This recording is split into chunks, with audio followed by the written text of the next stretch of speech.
Hi guys, good morning. So magluluto naman kita. Magluluto ka na hinatay baboy. Ang kilo yun baboy diri Manila, ini atay is 200 pesos. So kanan 100 pesos lang. So alit aton mga sahog, may nakita sibuyas, garlic, bell pepper, tapos luya, tapos gimbutangan ko lang din nga siling haba, siling green, medyo maanghang siya para at least may kick lang anghang yung ating niluluto. Ayan. So, direct ma'am kung ano yung kaluto niya, pero pag ato ko probinsya, pag may nag-iihaw, aminit akon para may nadadatnan na luto. Hindi nga atayhin baboy. So, yan, magluluto na kita rin. Nagpakuan na ako, init na ako kawali. Yan. So, update guys, adi na, naggisa na ako ang ating mga panakot. Ayan, nag-iban na ako ng ating bell pepper, ngayon natin sili na green, para kayo abusa para may topping sa kuniwan. So, ayan.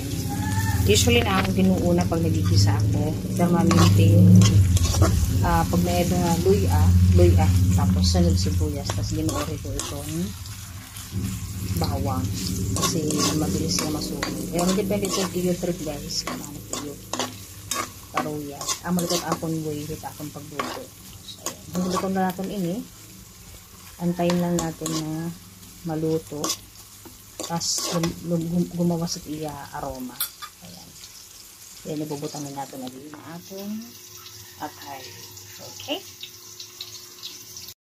Okay guys, update. So, nabutang ko na ang aton atay. Yan, baboy. Ayan. Natiplan ko na ito. Gimbutangan ko hiyahin asin and paminta. So, dire talaga pwede na magluto na mari paminta. So, permanente may paminta.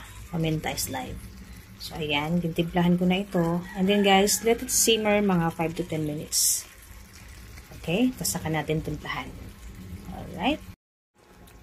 Tcharan! Update guys. So, ayan. Natimplahan ko na yan siya. Nilagyan ko ng suka, toyo, and then asukal.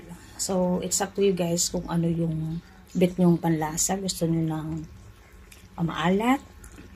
Ayan. So, ako ayoko ng maalat. So, ayan siya. So, kapakuluan ko pa yan hanggang sa bumaba yung tubig kaunti. Mas maganda kasi yung merong kaunting sabaw. Ayan. Hindi ko yan nilagyan ng tubig. Ano lang talaga siya. Naging watery lang talaga yung ating atay. And then guys, just make sure na diri hiya overcook ang aton atay kasi nagiging ano siya, chewy. So, ayan.